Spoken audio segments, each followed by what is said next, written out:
Hello everyone, मेरे YouTube channel UPSC notes by Shikha में आपका स्वागत है। दोस्तों, आज हम बात करेंगे कैबिनेट मिशन 1946, अंतरिम सरकार का गठन, माउंटबेटन योजना व भारतीय स्वतंत्रता अधिनियम के विषय में। तो हम सबसे पहले बात करेंगे कैबिनेट मिशन 1946 के विषय में। 23-24 मार्च 1946 को कैबिनेट मिशन भारत आया। इसके प्रमुख सदस्यों में sir Stafford Cripps, A V Alexander व पैथिक लॉरेंस शामिल थे। भारत में कैबिनेट मिशन की घोषणा करते हुए पैथिक लॉरेंस ने कहा, इसका उद्देश्य भारत की अंतरिम सरकार का गठन, इसके लिए आवश्यक प्रबंध करना तथा संविधान का निर्माण करने के लिए कार्यप्रणाली तैयार करना है। कैबिनेट मिशन ने अपने प्रस्तावों की घोषणा से पहले शिमला में एक त्रिदलीय सम्मेलन का आयोजन किया, जिसमें सर्वसम्मति से कोई समाधान नहीं निकला। परिणामतः 16 मई 1946 को कैबिनेट मिशन ने अपने प्रस्तावों की घोषणा कर दी। तो ये कैबिनेट मिशन के प्रस्ताव हैं। पहला, कैबिनेट मिशन ने एक पृथक पाकिस्तान की मांग को अस्वीकार कर दिया। भारत में ब्रिटिश भारत के प्रांतों व देशी राज्यों को मिलाकर एक अखिल भारतीय संघ की स्थापना की जाएगी। केंद्र सरकार के अधीन रक्षा, विदेश व संचार के मामले होंगे, जिन पर वह आवश्यक कर लगाए और उनकी देखभाल करे। संघ की कार्यपालिका एवं विधानमंडल में ब्रिटिश भारत तथा रियासतों के प्रतिनिधि शामिल होंगे।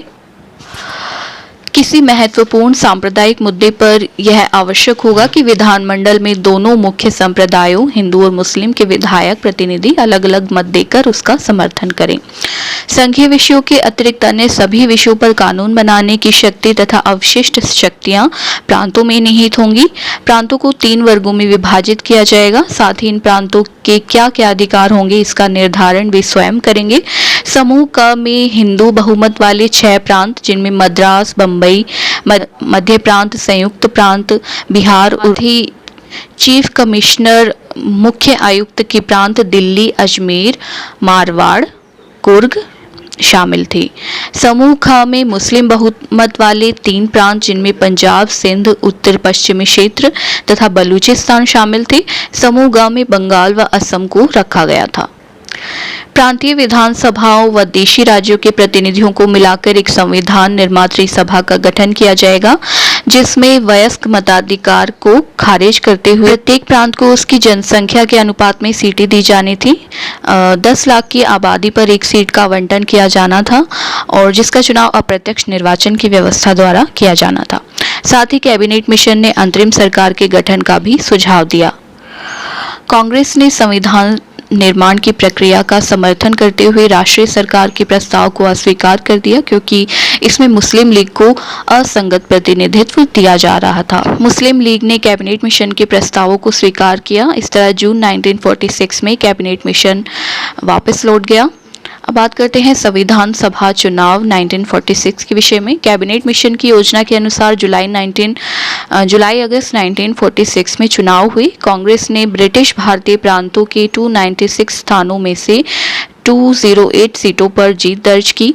मुस्लिम लीग को 73 व 15 सीटें अन्य समूहों को मिली, जिससे लीग के नेता बौखला गए और 29 जुलाई 1946 को कैबिनेट योजना को अस्वीकार कर दिया।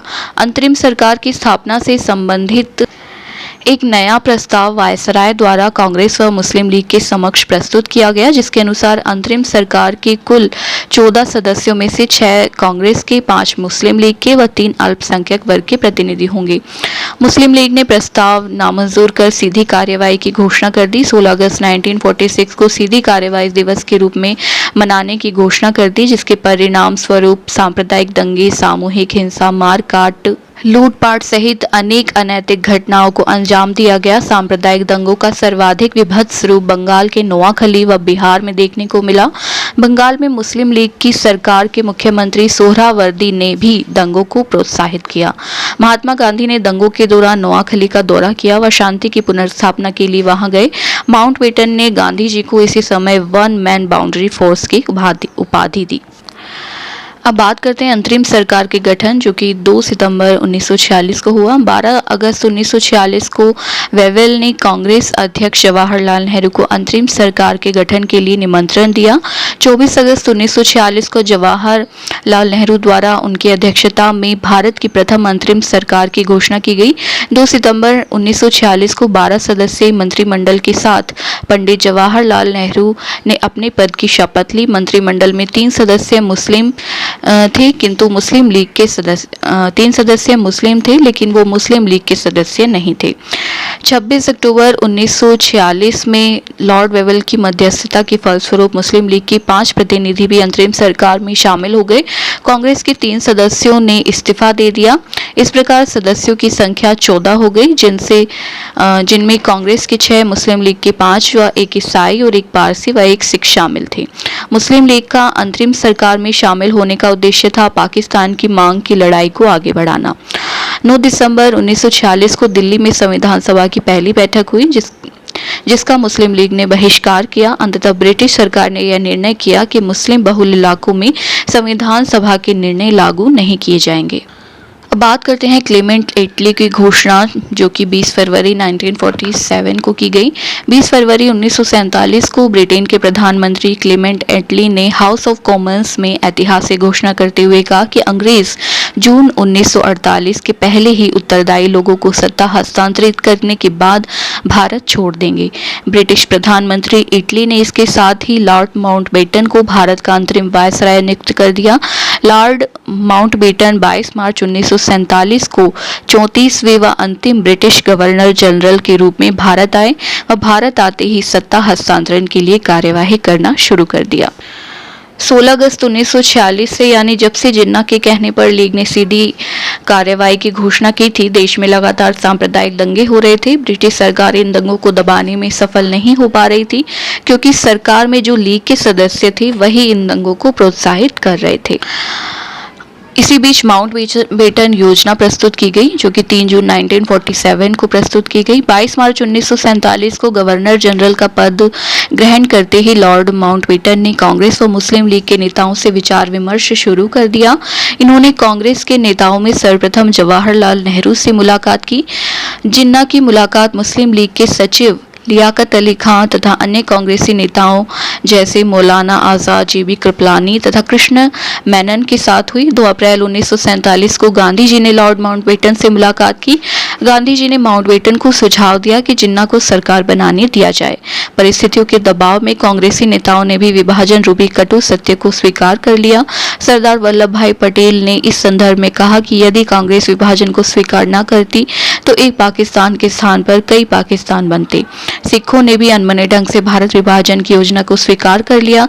ब्रिटिश सरकार ने 3 जून 1947 को भारत विभाजन की योजना प्रस्तुत कर दी, जिसे माउंटबेटन योजना के नाम से जाना जाता है। हिंदुस्तान का विभाजन 2 हिस्सों भारतीय संघ एवं पाकिस्तान में कर दिया जाएगा तथा संविधान सभा द्वारा पारित प्रावधान उन भारतीय क्षेत्रों में लागू नहीं होंगी जो इसे स्वीकार करने के लिए तैयार नहीं हैं।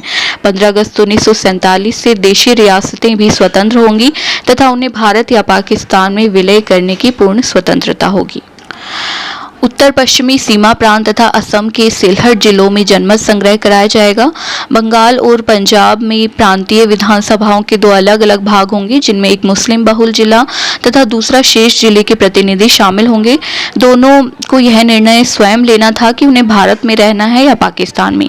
पंजाब, बंगाल एवं असम के विभाजन के लिए एक सीमा आयोग नियुक्त किया जाएगा, जो इन प्रांतों की सीमाएं निश्चित करेगा। परिस्थितियों की गंभीरता को देखते हुए माउंटबेटन योजना को कांग्रेस ने अनमने ढंग से स्वीकार कर लिया है। जिन्ना ने भी लॉर्ड माउंटबेटन के दबाव में इस योजना को स्वीकार कर लिया। अब बात करते हैं लॉर्ड माउंटबेटन योजना के क्रियान्वयन के विषय। कांग्रेस कार्यकारिणी समिति ने 12 जून को तथा कांग्रेस महासमिति ने 15 जून 1947 को माउंटबेटन योजना की पुष्टि कर दी। पंडित गोविंद वल्लभ पंत ने इस संदर्भ में कहा, आज हमें पाकिस्तान या आत्महत्या में से किसी एक को चुनना है। देश की स्वतंत्रता और मुक्ति पाने का यही एकमात्र रास्ता है। इससे भारत में एक शक्तिशाली संघ की स्थापना होगी। आज विकल्प है कि 3 जून की योजना को स्वीकार किया जाए या आत्महत्या कर ली जाए। खान अब्दुल गफ्फार खान यानी जिन्हें सीमांत गांधी कहा जाता है, उन्होंने विभाजन को कांग्रेस की ओर से विश्वासघात माना। उन्होंने कहा कि खुदाई खिदमत को भेड़ियों के सामने फेंका जा रहा है। विभाजन की योजना का कार्यान्वयन 10 सप्ताह के भीतर ही कर दिया गया। पूर्वी बंगाल, पश्चिमी पंजाब तथा सिंध के लोगों ने यह निश्चय किया कि उन्हें पाकिस्तान में सम्मिलित होना है। पंजाब व बंगाल के गैर मुस्लिम क्षेत्र की जनता ने भारत के साथ सम्मिलित होने का फैसला किया। अब बात करते हैं भारतीय स्वतंत्रता अधिनियम जुलाई 1947 के विषय में। ब्रिटिश संसद ने माउंटबेटन योजना के आधार पर भारतीय स्वतंत्रता विधेयक का प्रारूप तैयार किया और इस विधेयक को 18 जुलाई 1947 को स्वीकृति मिल गई। इस विधेयक के प्रमुख प्रावधान थे 15 अगस्त 1947 को भारत और पाकिस्तान दो भागों में भारत को बांट दिया जाएगा। प्रत्येक अधिराज्य में एक गवर्नर जनरल होगा जिसकी नियुक्ति इंग्लैंड का सम्राट करेगा। पाकिस्तान के अंतर्गत पूर्वी बंगाल, पश्चिमी पंजाब, सिंध और पश्चिमोत्तर सीमा प्रांत सम्मिलित होंगे। असम का सिलहट जिला पूर्वी बंगाल के अंतर्गत रहेगा। देशी रियासतें भारत या पाकिस्तान किसी में भी सम्मिलित हो सकते हैं। भारत तथा पाकिस्तान के विधानमंडलों को अपने अपने क्षेत्र के लिए कानून बनाने का अधिकार होगा तथा 15 अगस्त 1947 के बाद ब्रिटिश संसद द्वारा पारित कोई भी कानून दोनों डोमिनियन में वैध नहीं होगा। नए संविधान का निर्माण होने तक दोनों राज्यों का प्रशासन भारत शासन अधिनियम 1935 के अनुसार चलाया जाएगा। लॉर्ड माउंटबेटन को संविधान सभा ने स्वतंत्र भारत का प्रथम गवर्नर जनरल नियुक्त किया तथा पंडित जवाहरलाल नेहरू को प्रधानमंत्री बनाया गया। 14 अगस्त 1947 को जिन्ना पाकिस्तान की प्रथम गवर्नर जनरल बने। तो इस तरह भारत को एक लंबे संघर्ष के बाद अंततः आज़ादी मिली। अगर आपको हमारी वीडियो पसंद आए तो हमारे चैनल को सब्सक्राइब करें और बेल आइकन का बटन दबाएं। Thank you.